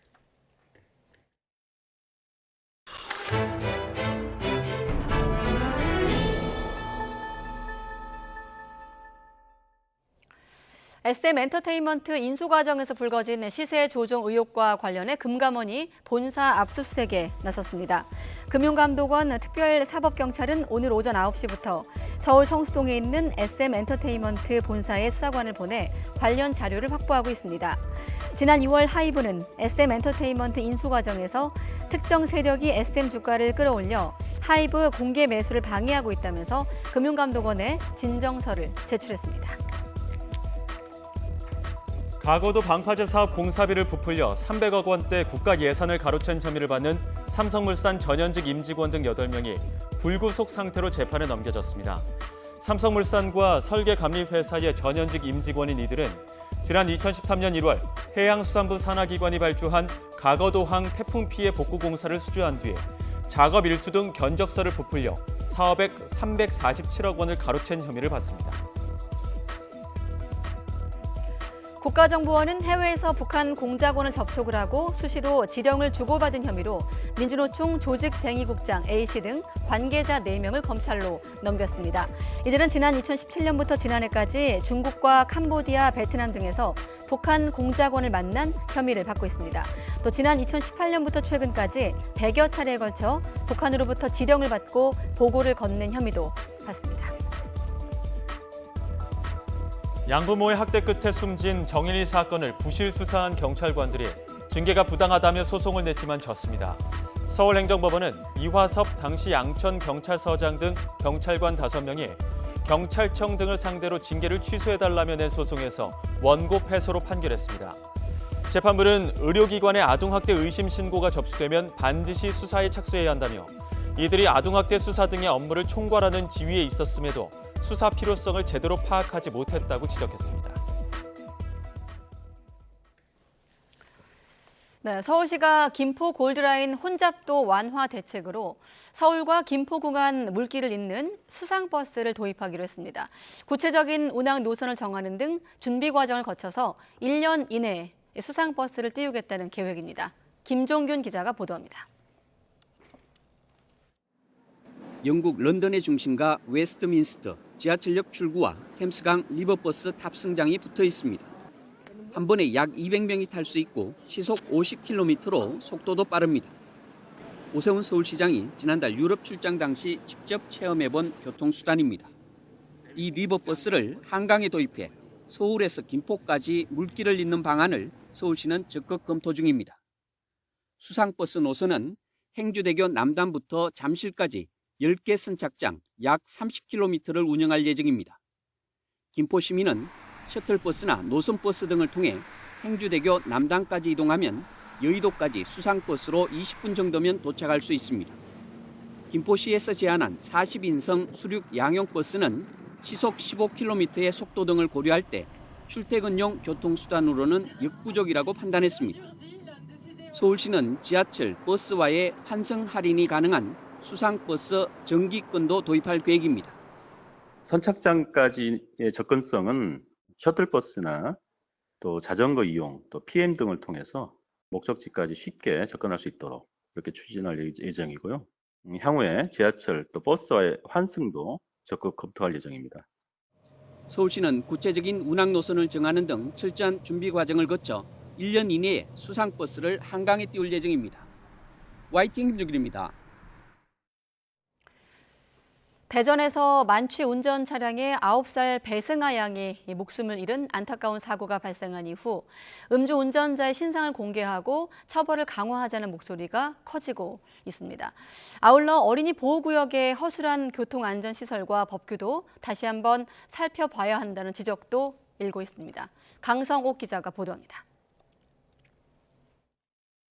지난 8일 대전 유천동에서 60대 만취 운전자가 인도를 향해 돌진했던 사고 순간입니다. 사고차는 인도와 차도의 경계석을 넘어 인도에 섰던 배승아 양 등 초등학생 4명을 치었습니다. 이번 사고에서 경계석은 아무런 역할을 하지 못했습니다. 도로교통법에는 인도와 차도는 경계석으로 10에서 25cm까지 단차를 두도록 하고 있습니다. 하지만 이번 사고에서 보듯 어린이들의 생명을 보호하는 데는 미흡하다는 지적이 일고 있습니다. 더구나 유천동 사고 현장은 어린이 보호구역인데도 방호 울타리마저 설치돼 있지 않습니다. 초등학교와 유치원, 어린이집 주변은 어린이 보호구역으로 지정돼 있지만 정작 꼭 필요한 안전시설은 허술하기 짝이 없습니다. 인천시 구월동의 한 초등학교입니다. 주거 밀집도가 높은 이곳은 비좁은 도로 때문에 어린이들의 통행로조차 마련돼 있지 않습니다. 인천시는 어린이 보호구역 주변의 교통안전 상황에 대해 전수조사를 시행하기로 했습니다. 어린이 보행로를 확보하고 무엇보다 먼저 방호 울타리를 설치할 방침입니다. 원도심 지역 중에는 이 방호 울타리를 설치하기 어려운 곳도 있는데 이런 데에 대해서는 교육당국 등하고 협의를 해서 그 시설물을 이동해서라도 방호 울타리를 설치하도록 하겠습니다. 어린이 보호구역의 경우 차도와 인도의 경계석은 법이 바뀌기 전까지는 법이 규정한 최대 높이 25cm를 유지하도록 할 방침입니다. YTN 강소목입니다. 그룹 방탄소년단의 래퍼 제이홉이 육군 현역병으로 입대하며 팀에서 두 번째로 군복무를 시작했습니다. 제이홉은 오늘 오후 1시 50분쯤 이른바 백호 부대로 알려진 강원도 원주 소초면 36사단 신병교육대에 입소했습니다.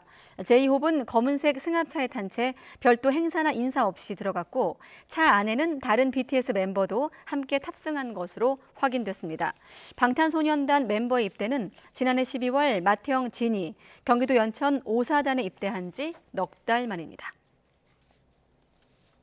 걸그룹 블랙핑크의 공식 유튜브 채널이 가장 많은 영상 조회수를 올린 음악 채널로 기록되면서 기네스에 등재됐습니다.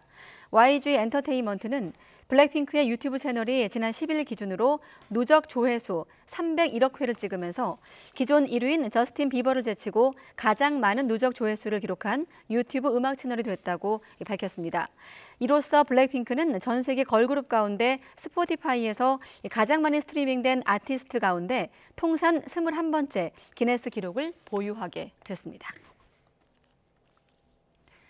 유재선 감독이 연출하고 이선균, 정유미 배우가 출연한 영화 잠이 76회 칸 국제영화제 비평가 주간에 초청됐습니다.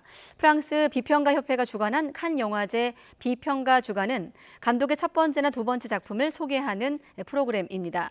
이 부분에 진출할 경우 그의 가장 촉망받는 신인 감독에게 수여하는 황금 카메라상 후보가 됩니다. 네, 대구 이슬람 사원 건립공사가 3개월 만에 다시 시작이 되면서 주민의 반대로 마찰이 빚어졌습니다. 이슬람 사원 건축주 측은 오늘 아침 8시쯤 사원 예정지에서 그동안 중단됐던 공사를 다시 시작했습니다. 이에 반대 측 주민들이 공사 재개에 항의하다가 경찰에 연행이 되거나 넘어져 병원에 옮겨지는 등 마찰이 발생하기도 했습니다. 맥심 커피배 입신 최강전 우승으로 국내외 기전 통산 30승째를 거둔 신진서 구단이 시상식에서 이세돌 구단의 5회 최다 우승 기록을 넘어설 수 있도록 최선을 다하겠다고 밝혔습니다. 올해 41승 3패 23연승을 기록하며 승률 93.2%를 기록 중인 신진서는 지난 1964년 일본의 사카다가 세운 세계 최고 승률 기록인 93.8%에도 바짝 다가섰습니다. 오늘 낮 동안에는 흐린 날씨 속에 비가 내리면서 예년 기온을 밑돈 곳이 많았는데요. 내일은 중서부 지방을 중심으로 6월 초순에 해당하는 초여름 더위가 찾아오겠습니다. 우선 내일 서울 아침 기온은 12도로 오늘과 비슷하거나 조금 높게 출발하겠고요. 한낮 기온은 27도까지 오르는 등 올봄 최고 기온을 경신할 것으로 보입니다. 내일 내륙은 대체로 맑겠지만 남해안과 제주도는 흐린 가운데 낮까지 5에서 10mm의 비가 이어지겠고요. 동해안에서는 너울성 파도가 높게 일겠습니다. 해안가 안전사고에 각별히 유의하시기 바랍니다. 내일 아침 기온은 오늘과 비슷하거나 조금 높겠습니다. 내일 서울 아침 기온 12도, 대전 13도, 대구는 14도가 예상됩니다. 한낮 기온은 오늘보다 10도 안팎까지 크게 오르겠습니다. 내일 낮 기온 서울 27도, 대전 29도, 광주는 25도가 예상됩니다. 모레는 경기 북부와 영서 북부 지역에 비가 조금 내리겠고 남부지방을 중심으로는 30도 안팎의 여름 더위가 나타날 전망입니다. 지금까지 날씨 정보였습니다.